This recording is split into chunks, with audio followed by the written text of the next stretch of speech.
Gusto mo bang kumita na malaki kahit na maliit lang ang puhunan mo? Kung oo, ito subukan mo na kasi napakadali lang gawin.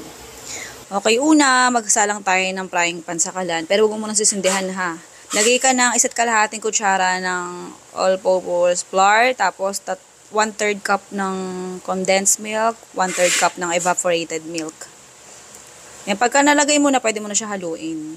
Hintayin mong oo, wag mo muna sisindihan yung kalan hanggang sa malusaw lahat ng dry ingredients. Pag nalusaw na, kung sa tingin mo lusaw na, tsaka mo sindihan yung kalan. Tapos, diretso ka lang sa paghalo. Lulutuin mo siya hanggang sa lumapot ng bahagya. Yung listahan ng recipe tsaka costing nasa dulo ng video, pwede mo siyang i-forward kung naiinip ka na. Oo. Okay. Pagka ganyan na yung texture niya, kung sa tingin mo medyo malapot-lapot na, ayan, tansyahan lang naman luto nito. Oo.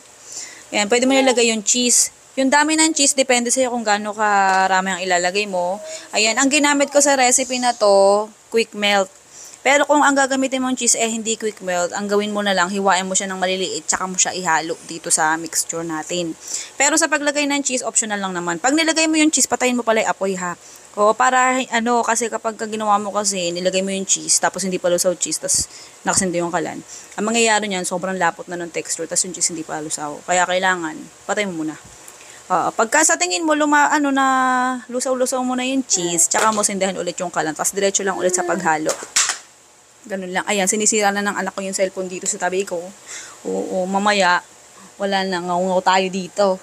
Okay, pagka ganyan na yung itsura niya, pag ganyan na siya kalapot, yung as in medyo hirap na siya haluin, tabi mo na pansamantala, ready na yan.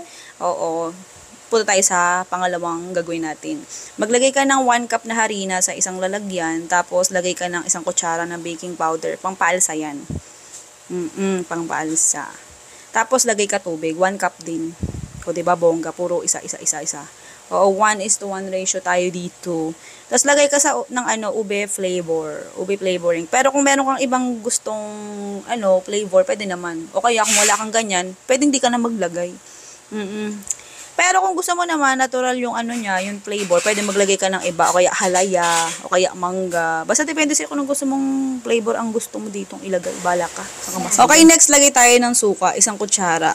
Pwedeng hindi ka maglagay nito, pero kapag ka naglagay ka kasi niya ng advantage, ayan, mas tumatagal yung shelf life nung lulutuin mo. Tapos, bukod doon, mas maganda yung magiging alsa ng butter mo. Oo.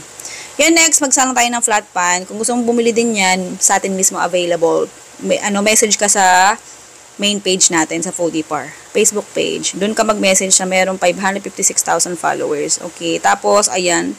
Kahit hindi pa mainit-init, pwede mo na siya isalang agad-agad. Bawat scoop, merong kalahating kutsara. Oo.